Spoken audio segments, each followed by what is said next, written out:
Good day, everyone. This short video presentation is all about our research paper entitled Internal Control Mechanism and Credit Risk Management of Baguio City's Commercial Bank. For the background of the study, in recent decades, the banking industry has witnessed a great development, especially in size, quality, and speed of services provided that led to the intensification of competition with the external environment in order to attract more customers as possible. Hence, banks had to establish a sound internal control system according to policies and to comply with the several international standards in the field of internal control. Internal control plays a vital role in reducing risks faced by the banks, increasing quality services provided, and maintaining assets of the banks as well as increasing profit. Razak 2010. As stated by Ginginido, banks have been exposed to increasing risk arising from higher volatility of interest rates and other market prices and the increasing use of customized products. Also, risks arise from the various services of the banks like lending, treasury, online banking, payment services, and such requiring significant resources in a highly complex ecosystem. Thus, to prevent threats against the success of the banking sectors, an effective internal control is crucial in managing certain risks or major breakdowns within a banking sector. Also, the guidelines on sound credit risk management practices in the Philippines are embodied in Circular Number 855 Series of 2014 issued by the Bangko Sentral ng Pilipinas. It requires banks to develop and document a sound loan loss methodology that reasonably estimates provisions for credits in a timely manner. The effective management of credit risk, regarded as a critical component of a comprehensive approach to risk management, should cover the entire portfolio as well as the individual loans. Banks should also consider the relationships between credit risk and other forms of diversifiable and non-diversifiable risk. Rivera et al. 2017. With the expansion and growing size of commercial banks as well as its transactions, the increasing risks arising from higher instability of interest rates and other market prices are also on the go.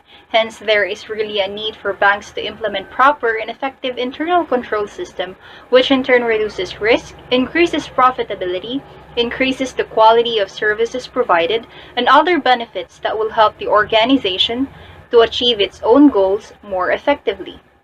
Further, effective credit risk management will be able to greatly improve overall performance and secure a competitive advantage for commercial banks. As to the significance of the study, the outcome of the study will support commercial bank to put in place activities for their day-to-day management of safeguarding assets, prevention and detection of frauds, errors, and irregularities, and to enhance the existing knowledge concerning internal control management and its use and importance to commercial bank in Baguio City. The study will benefit bank managers since it will encourage them to participate in policy formulation, and they will employ the findings in fine-tuning the existing credit risk management guidelines and policies to mitigate its effects. Borrowers will knowledgeably benefit from the study, where it will lead to reduction in the expected default frequency. Credit managers will also benefited from the study since they will be able to make tactical decisions based on the result of the study rather than relying on their intuitions or the trial and errors. The study will also be a big contribution to the body of research on internal control mechanism and credit risk management, given that references on this specific field is limited and most of it are outdated. And findings of the study will also be useful as a source of reference for researchers and individuals looking for related readings regarding internal control and credit risk management of commercial banks. Lastly, for academic researchers, where academic researchers may need the study findings to stimulate further research in this area of competitive strategies and as such as a basis of good background for further researches. The conceptual and theoretical framework of the study. Integral to the paper is the fundamental premise of causal framework that associates with the study of Psyche, Aqua, and Cerone.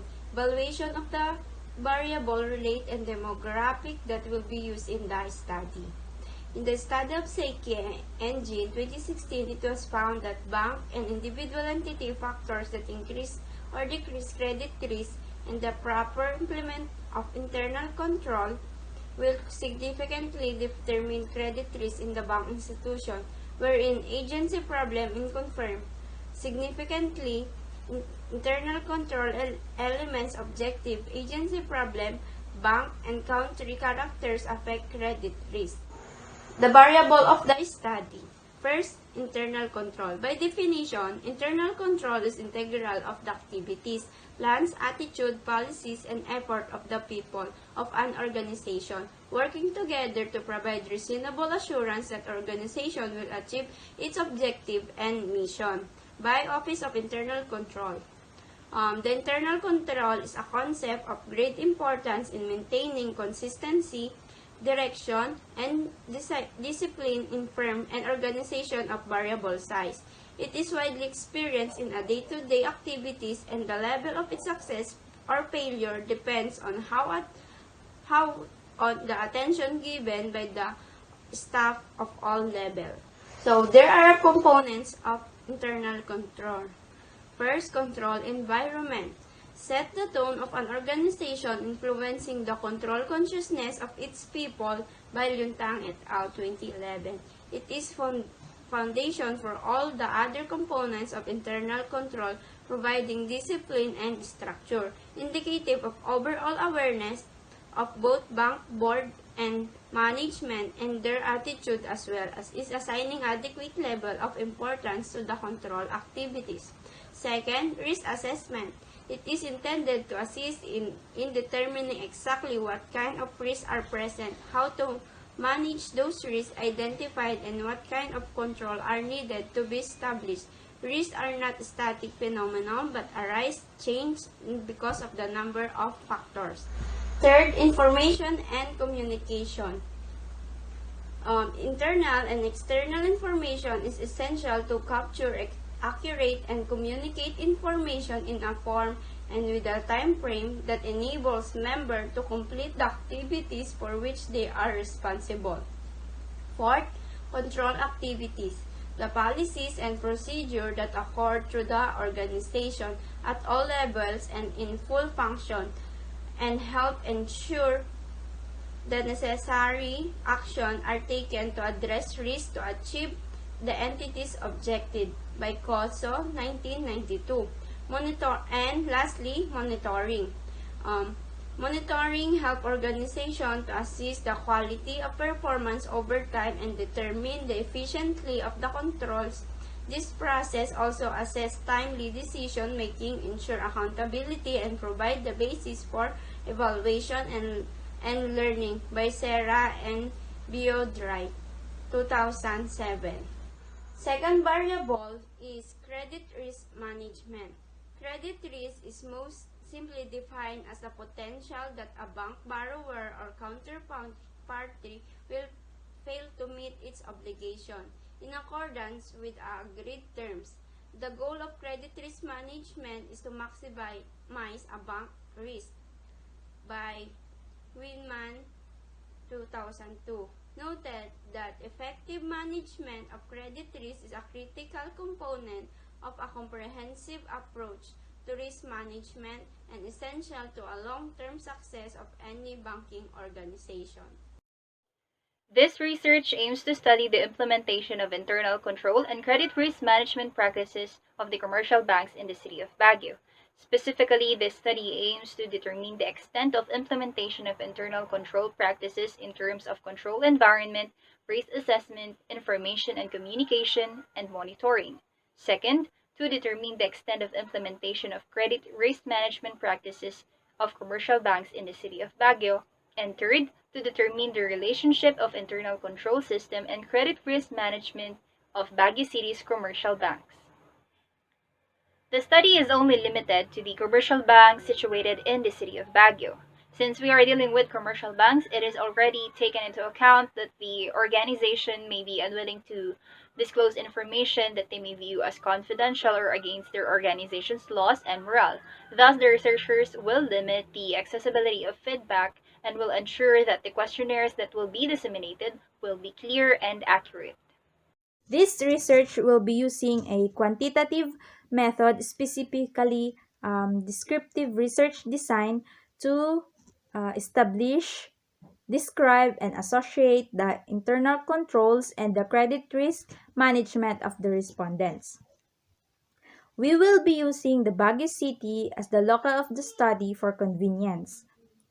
The sample size will be 129 respondents, comprises of 43 commercial banks in the Philippines located in Baguio City, with 3 representatives from each of the bank, 1 from the top, 1 from the middle, and 1 for the low level management. The data gathering tools that will be used is the 4-point Likert scale, which measures the validity and the consistency of every respondent. The designated description used in the questionnaire would be always, often, rarely, and never, with the scale of 4, 3, 2, and 1 respectively. This questionnaire is divided into 3 parts. The first part addresses the general information of the respondents. The second would be the internal control mechanisms, and the third part would be the credit risk practices. The data that will be gathered will be processed through weighted mean and the 4-point Likert scale, and also the Pearson correlation coefficient. Furthermore, the interpretation of the internal control practices is based from the COSO framework, and the credit risk management practices is adapted from the BSP's Manual of Regulation for Banks. So, after all, the computations will also be done through a statistical package for social science, or the SPSS computer software, for the analysis that will ensure a perfect graphical representation and appropriate result for the data that will be entered.